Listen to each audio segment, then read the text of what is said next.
Hi guys, welcome back to my channel and I'm back again with another really interesting coding interview question video. Guys, this is one of the top interview questions in Leetcode. It is one of the easy level question list and it has been asked in multiple companies. Today we are going to solve it right here in this video. And guys, you know that I do a lot of coding and programming related educational content, and if you like my content, you want to learn something with me, then please do subscribe to my channel, hit the bell icon for further notifications. If you have any questions, comments, suggestions, feedback, please put them in the comment section below. I would be happy to address them as soon as possible. And also guys, please do not forget to give this video a big thumbs up and share it with your friends as well. Now, without making this introduction any longer, let's get started.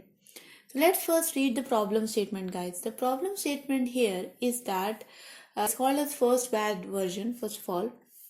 So basically, guys, we are actually given an array of numbers.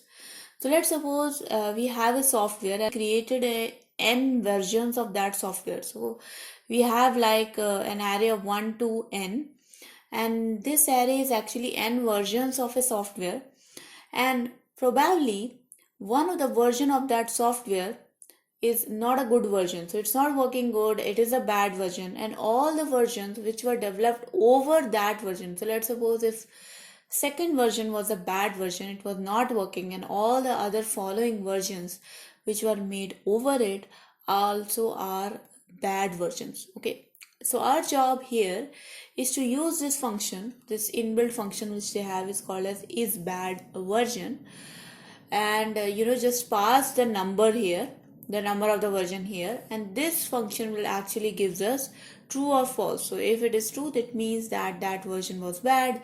If it is false, it means that that version was not bad, it's good. And just like that, by calling this function, we have to find out the first bad version which was created in this array. Okay, but we have to implement this function in such a way so that the calls to the isBadVersion function, so just think of it like this is an API. So we are calling an API and we want to minimize the number of times we are calling this API isBadVersion.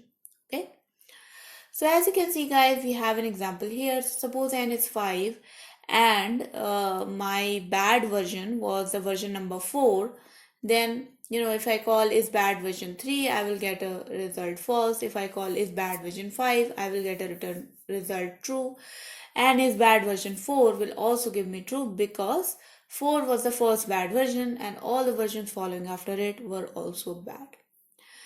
Another example here is that when the number given to us is 1, if the number given to us is 1, then definitely there will be at least one version which is bad. So our output will also be 1.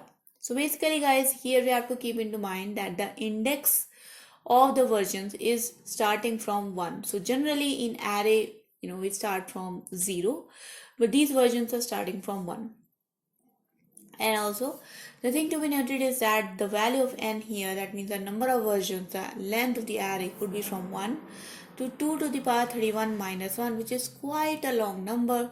That means, guys, that we really have to come up with a solution that minimize the number of API calls that we have to make to actually find out which is the first bad version. So guys, now let's move forward for the solution. For this question, guys, I will show you two solutions. One will be not a good solution, a brute force solution, and another will be a optimized solution. So let's move forward with the brute force solution first. So the first brute force solution is just, start iterating the array.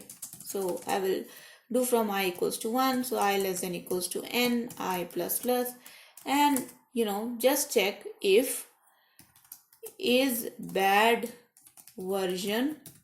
So just copy this. If is bad version I is true, so just return I. Okay, so what this will do, guys, this will just simply, otherwise, okay, so if there is no bad version, then we can return 0, but definitely it is in the problem statement that at least one of the version is bad, so we will never return this 0. And let's run this code, guys, and definitely you can see that the code is pretty much a brute force solution, but it works, you know. If we start checking all our versions, then eventually, you know, if you start from 1 to 5, eventually you will reach 4, and you will find out that this is a bad version and you will simply return that. Okay, but now let's try submitting this solution, guys, and let's see if that submission works or not.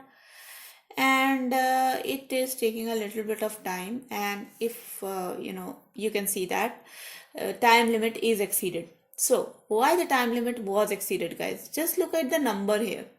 So this is my n value, that is, this is the number of values which we are having in an array, and this is the index of or this is the value of that array element, which is your first bad version. So you can imagine, guys, that how many times, it is like million times we have to call the first bad version is bad version API to find out that this is a first bad version. And definitely that came the reason that this problem gave me a timeout. So that's not a good solution, guys. Let's simply delete it and let's move forward to our optimal solution. So guys, here for the optimal solution, if you guys know, there is something called as a binary search approach, or we also call as divide and conquer. So here in this question, we are going to use a divide and conquer approach, and we will be using the similar approach we kind of use in binary search. And in binary search, guys, what we actually do, let's go above and let's try to see this array. So let's see if I have this array. Let's copy this in the comments here. So let me create this array. So 1, 2, 3, 4 and 5. Okay. So we all know that 4 is the bad version. Okay. So if 4 is the first bad version, and if I start from 1 and I start, you know, checking all the versions until I reach 4, this will definitely take more time. But what if I start from the middle element? So let me start from 3. So if I start from my middle element, that is 3, I will find out that okay, 3 is a good version. So if 3 is a good version, in my next checking, I will not move from 3 to 2. I will, because I know that because 3 is a good version, I should move to the right element, or to the next element which is in the queue, that is 4, or the greater element. Because if the middle element is a good version, definitely all the elements before it, so all the mid minus 1 elements are also good versions. So my next mid will become equals to 4, which is kind of mid plus 1. Okay. Now if I check 4, I will finally get to see that 4 is the bad version, and that will be my output, right? Because before 4, 3 was a good version. So that's why 4 is our first bad version, right? So that is the approach which we are going to use, guys. We are going to just divide our array into two parts, middle portion and mid minus 1 and mid plus 1 portion. If our middle element is a good version, we will start checking the array which is mid plus 1. If our middle element is a bad version, we will start checking the array which is mid minus 1, and eventually we will reach a position when we will have only one element in our sub checking or in our recursion array elements, and we will have only one mid element, and that will be our answer. Okay, so let's see, guys. So first of all, I will create two values here, low and high. So low is definitely 1 and high is definitely n. So these are the like starting or ending points of our array. And I will move forward until low is less than high. So until low is less than high, first of all, I will check int mid becomes equals to low plus high divided by 2. Right? I'm sure like some of you guys must be thinking that that's a way to calculate a middle element. Definitely, guys, that is one of the way to calculate a middle element. But here we are not going to use this approach. We are going to use an approach that will be low plus high minus low divided by 2. why we are using this approach, guys? I think I also explained this portion in my last video, that why for calculating the middle element we don't use low plus high divided by 2. Why? Because if you are using a language called as Python, then let's suppose your high element is let's suppose if this is your high element, okay. So if I add my low element, that is, so low is 1 and this is my high number, n number. If I add 1 to it, what will happen, guys, that my limit will exceed the integer limit, the maximum integer limit of Java, okay. And definitely you guys know that if you of your integer value, then you probably just end up with a rubbish number in your integer variable, and we don't want that, right? We want a legitimate right number, right middle element. So guys, if you are using something called as Java, you should definitely use this approach of high minus low divided by 2 plus low. But if you are using something called as Python, because guys, in Python we don't have something called as strict data typing. So it don't really matter if you are, even on exceeding the limits of the integer, because your answer will just get stored into a higher limit data type variable. So that was the reason, guys, because we are using here Java. That's why we took this approach. Now simply check if is bad version.